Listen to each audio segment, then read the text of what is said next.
हमारे सभी दर्शकों को सादर प्रणाम। जय श्री कृष्ण। आज का हमारा विषय विवाह योग कब बनेगा, आपकी शादी कब होगी, इससे संबंधित है। आज मैं आपको एक बहुत ही महत्वपूर्ण योग कुंडली के माध्यम से बताऊंगा।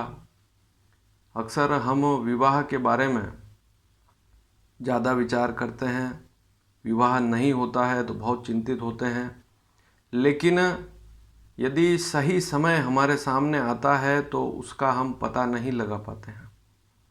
विवाह के अवसर कब बनते हैं, किन स्थितियों में बन सकते हैं, उनका यदि हमें पता हो जाए तो सारी स्थितियां अपने आप ही अच्छी हो जाती हैं।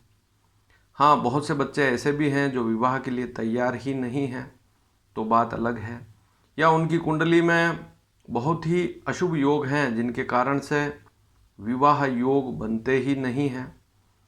आज मैं दो ऐसे भावों के बारे में बताऊंगा जिनका संबंध सप्तम भाव से नहीं है, लेकिन उन भावों से भी हम विवाह योग कैसे देखते हैं, आज आप इस पूरे वीडियो को देखेंगे तो समझ पाएंगे।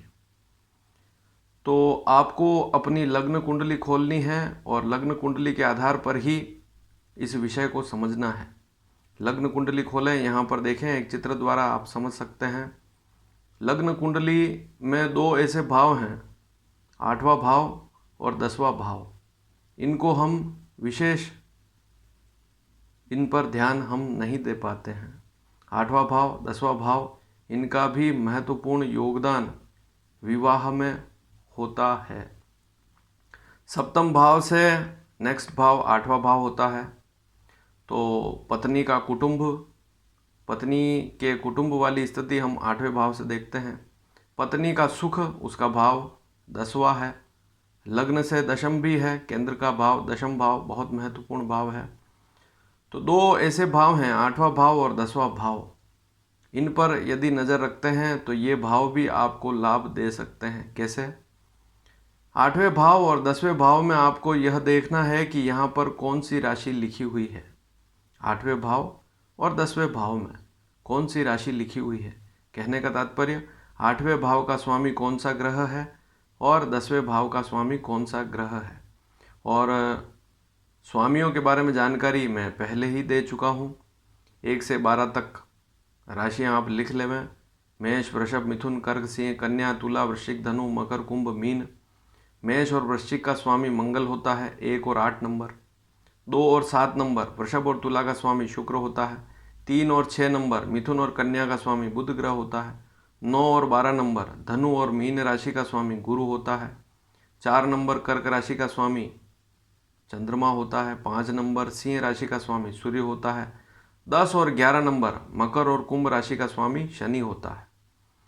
तो आपको 8वें भाव और 10वें भाव में यही देखना है कि वहाँ पर कौन सा अंक, कौन सी राशि है। वहाँ कोई ग्रह बैठा हुआ हो सकता है, उसको नहीं देखना है। केवल वहाँ पर जो अंक लिखा हुआ है उससे आप पता करें कि 8वें भाव का स्वामी कौन सा ग्रह है और 10वें भाव का स्वामी कौन सा ग्रह है। अब आपको क्या देखना है, सिंपल सी स्थिति, आपको विंशोत्तरी महादशा देखनी है। अगर आपने नहीं निकलवाई है तो आजकल तो कंप्यूटर से सारी कुंडलियाँ निकल रही है, तो आप चाहें तो कंप्यूटर से कुंडली निकलवाएं, उसमें विंशोत्तरी महादशा, अंतरदशा, प्रत्यंतर अवश्य निकलवाएं। जब भी, सूत्र क्या है समझें, जब भी 8वें भाव के स्वामी या 10वें भाव के स्वामी की दशा आने वाली हो या अंतरदशा आने वाली हो या प्रत्यंतर आने वाला हो, तो उस समय में यदि थोड़ा सा प्रयास करेंगे तो विवाह का योग अवश्य बनेगा। तो कुंडली में 8वां भाव और 10वां भाव बड़ी विचित्र स्थिति है, लेकिन ज्योतिष शास्त्र में इन दोनों भावों को भी लिखा है और इन दोनों भावों को नहीं भूलना चाहिए। क्योंकि जैसे हम दूसरे भाव को देखते हैं, दूसरा भाव कुटुंब का भाव है। फिर दूसरे भाव से वापस आप गिने 2, 3, 4, 5, 6, छठे भाव को हम देखते हैं, वहाँ से पंचम, और छठे से वापस पंचम दशम भाव है। तो दशम भाव वैवाहिक सुख का भाव है। दशम भाव की स्थिति भी बहुत अच्छी है, तो सारी स्थितियाँ अपने आप अच्छी है। तो दशम भाव को भी देखना चाहिए, 8वें भाव को भी देखना चाहिए, क्योंकि सप्तम से ठीक आगे वाला भाव है। पत्नी का कुटुंब, पत्नी का परिवार, उसकी स्थिति हम 8वें भाव से देखते हैं। पत्नी का सुख, पत्नी की माँ अर्थात सास का भाव 10वें भाव है। तो ये सारी स्थितियाँ, ये सारे सुख इन भावों से भी देखे जाते हैं। तो इन दोनों भावों को भूलना नहीं चाहिए।